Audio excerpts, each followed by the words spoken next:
just over about 20 years ago, I spent 2 years teaching English in Indonesia, and by most, if not all, conventional measures, I was shit. I was a terrible teacher. But thanks to having the maturity of a kazoo, I was quite silly and funny, and that made me quite effective.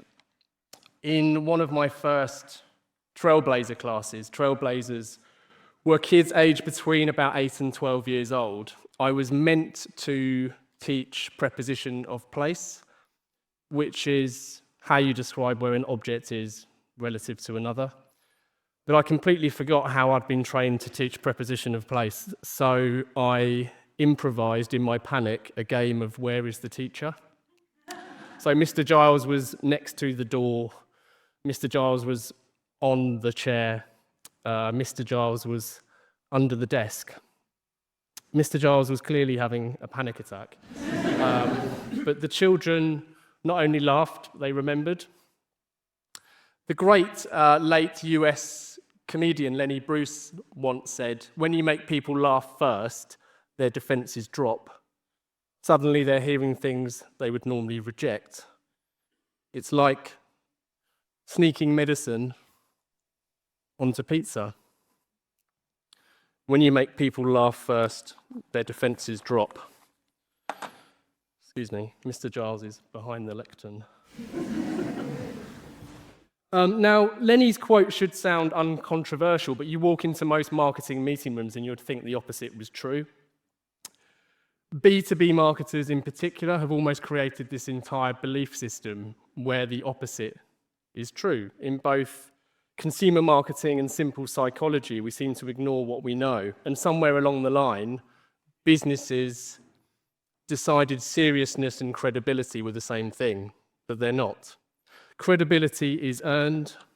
You can be funny, warm, even irreverent, while being rigorous, evidence-based, and commercially serious. Those things are not in conflict, we just behaved often like they are. Which is odd because the evidence is overwhelming. Humour drives attention, improves memory, lowers resistance, builds trust. If humour were a media channel, CMOs would be shifting budget in hand over fist. Last year at the Festival of Marketing, I gave a presentation with 2 colleagues on the effectiveness of humour. Here's a few examples, but what's most striking is just how humour works brilliantly in categories and in contexts supposedly too serious for humour. So on the screen we've got car safety, child mortality, aviation safety, divorce law, one of my favourite business cards of all times that can be perforated exactly 50-50. Politics, religion. So Veep saying goodbye Bush on President Obama's Inauguration Day across national press is one of the most Australian ads I can ever remember. Categories don't make humour inappropriate. More often than not, it's instinctive, it's human, and it's very effective. But this isn't another marketing talk about funny ads, because the decline of humour doesn't stop at marketing's walls. Children, on average, laugh about 300 times per day. The average 40-year-old barely manages 5. So somewhere along the way, we've decided to treat humour as optional, as frivolous, as unprofessional. So I'm going to go broader today, because when you look at some of the darkest moments that humans endure, grief, pandemics, war, humour doesn't disappear, it becomes essential. And that fits today's theme perfectly, right? So everything has changed. Technology, platforms, the way we socialize, even the way we date. But nothing has changed about human psychology. We still need relief, we still crave connection. We still use humor to cope, to bond, to survive, and to make sense of difficult moments. The difference is that somewhere along the way, we've decided, both professionally and personally, that humour is just not welcome. Humour feels less permissible, less appropriate, less serious, when in reality, I think it's one of the most profoundly human things that we have. So given I've been honoured with this final afternoon speaking slot, I thought I'd keep it light-hearted and take you through my 3 Ds. Death, disease, and a war. Sorry, Alistair. So death, more specifically funerals. About 10 years ago, I attended the funeral of my wife's Nanny Rose. She was a wonderful woman, gloriously chaotic, wildly funny. She thought a clematis tree was called a clitoris tree. It's one of her highlights. She was mad, and she's the sort of person whose loss left a real hole. And like all funerals, it carried that strange emotional tension where you have grief sitting alongside memories, love, warmth, awkwardness. People were trying to hold themselves together in the most socially correct way. Now, Nanny Rose's son, Uncle Pete, is not what you would call an outwardly sentimental man. You wouldn't cast him in a rom-com. He's built like a housing estate. A big skinhead, spent many of his younger years pursuing international diplomacy with a notorious football firm. A lovely bloke, but not someone you would instinctively go to for just emotional vulnerability, I suppose. But this was his mum's funeral, and you could see that weight on him. And then afterwards, after the ceremony, back at Nanny Rose's house, Uncle Pete, who had picked up a random twig in the car park, walked over to me completely deadpan in front of everybody and said, "Here you go, Giles. Mum always wanted you to have this." And honestly, it was perfect. It was so stupid, it was so silly, it was so unexpected, it was so beautifully timed. And suddenly everybody laughed, shoulders dropped, tension broke for a moment, but not disrespectfully, but in a way that made the humanity of the moment even bigger. And that's what interests me about humour. Uncle Pete wasn't trying to just add comedy to a funeral. He instinctively reached for levity, because humans do that when emotions become overwhelming. And psychologists have studied this repeatedly, and there's far smarter people in the room who may be more aware of some of the evidence, but humour at funerals helps regulate grief, reduces tension, reinforces social bonds. Eulogies are so often full of jokes and funny stories and affectionate teasing. And funny stories because it helps people transition from grief into a collective shared moment and shared remembrance. In other words, humour doesn't undermine serious moments. Very often it's what helps people survive them. I was asked to write and deliver the eulogy for my stepfather's funeral a couple of years ago, and I opened with, to work out the height and depth and breadth of how much someone is loved in their lifetime, you simply count their nicknames. He didn't have any. He had several. But nicknames are another thing. So one of my brother's group of friends called me Caesar, which sounds impressively imperial until you find out the origin story. So my brother Gareth is affectionately known as Lunch. He has spent most of his life, and his entire existence, I suppose, just wondering what people were doing for lunch, where he could get some lunch, if there's any lunch going anywhere he doesn't know about. Just panicking, genuinely panicking. I'm not over-regulated, genuinely panicking about what he was going to do to eat that day. So unsurprisingly, he's quite a heavy-set guy. He's a lovely guy, but he's heavy. And for years now, he's been called Lunch, and so his friends call me Caesar, not because of my military conquests or leadership qualities, but much like a Caesar salad, I'm just a lighter lunch. We're getting off track here, but underneath the humour of all that, there's something like quite important going on. Again, research shows in psychology that nicknames are just like shared in-jokes. Strengthen social bonds, they build trust, they build closeness, psychological safety. They're heuristics, if you like, they're little signals of shared history and belonging.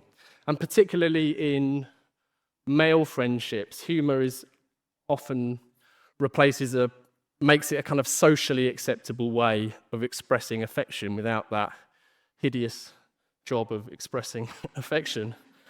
So even something as daft as a heavy nickname, as a funny nickname, does a lot of emotional heavy lifting. Anyway, back to our Ds. Remember the COVID pandemic? How it all just meant to carry on as if that wasn't a lot. I think with hindsight, we know how that chapter of isolation ended, and we know those of us here got through it, but it was frightening at the time and genuinely unprecedented for most of us, that isolation from friends and family, no real certainty about what would happen next.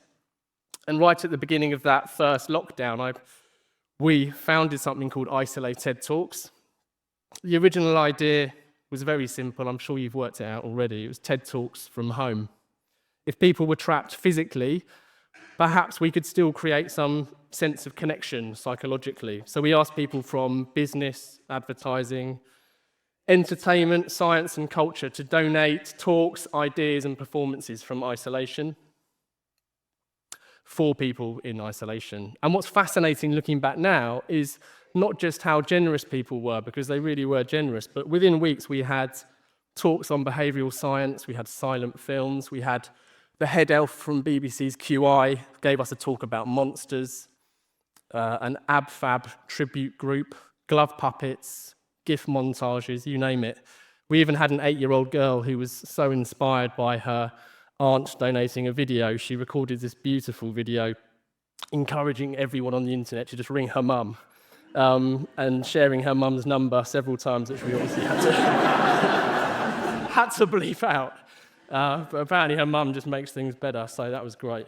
But alongside all that silliness, we had, authors, creatives, CEOs, broadcasters, all sorts, all shapes and sizes of people contributing their time for free. And the project was hugely successful. It generated millions of pounds of media for organisations like the Samaritans.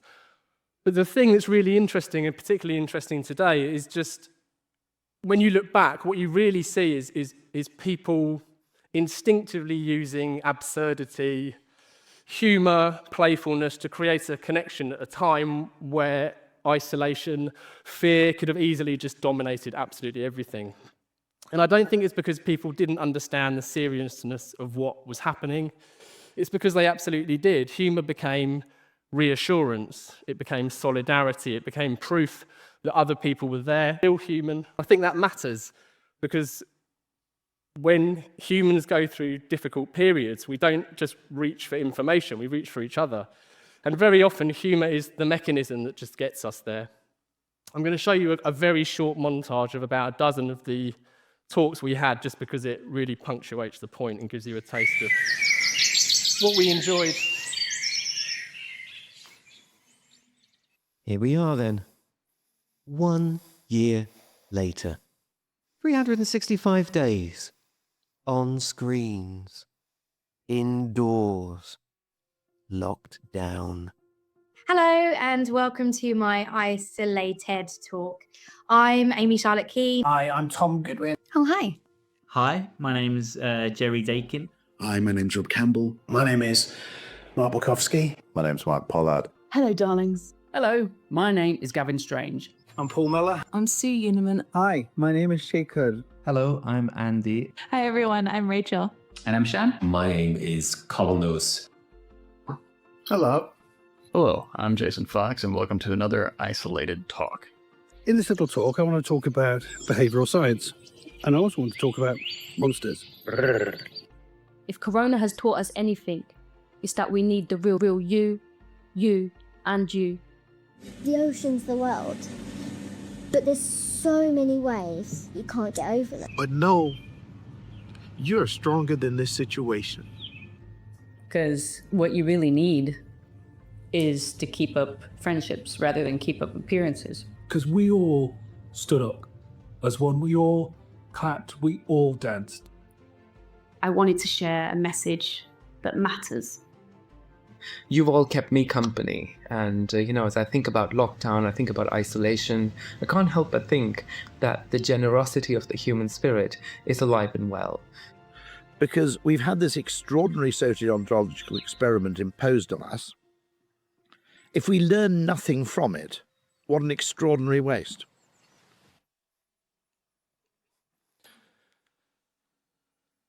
I'm running out of time, so let's go to the war. Nice light ending.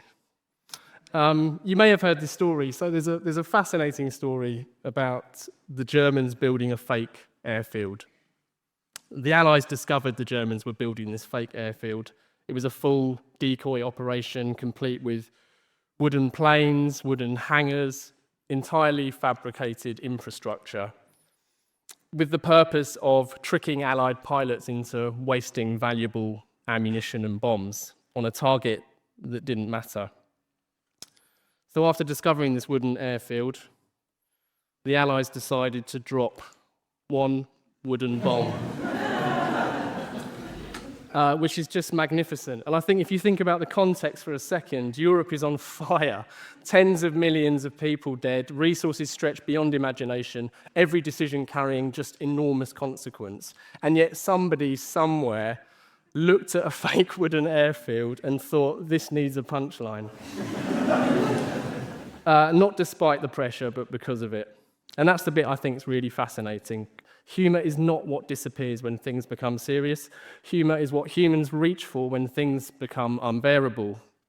Now, to show my hand, historians do argue about whether this really happened, but there are accounts, written accounts on both sides that it did. I think there's no official proof, but I can appreciate why this wasn't on the books.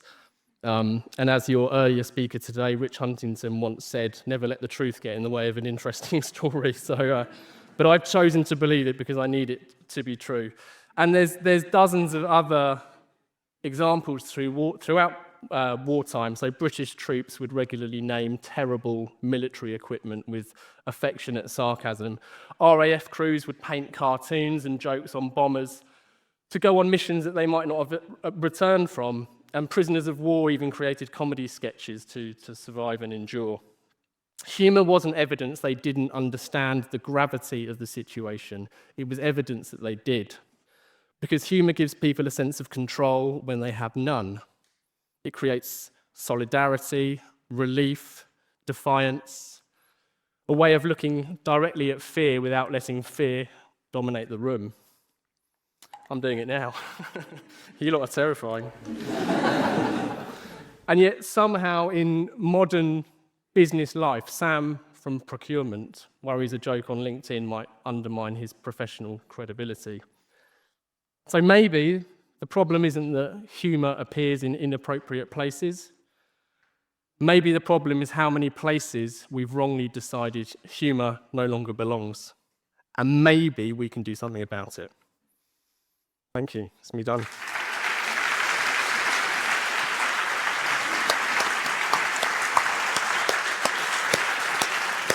Awesome. Absolutely awesome. Thank you, Giles. That's brilliant. Were there any questions for Giles? Anyone want to make a joke? Anyone brave enough? Are there any questions? Oh. Yeah, can you just wait for the mic just so that everyone can hear, because I got told off. Thank you. Yeah, just to support what you were saying, I know what Ricky Gervais's liquor brand is because of the jokes that he wasn't allowed to put on the underground. Yeah. And in the end, he just still posts them and says, well, they're not on the underground, but I still think they're funny. And he's like, don't jump because you'll make everyone late, you twat.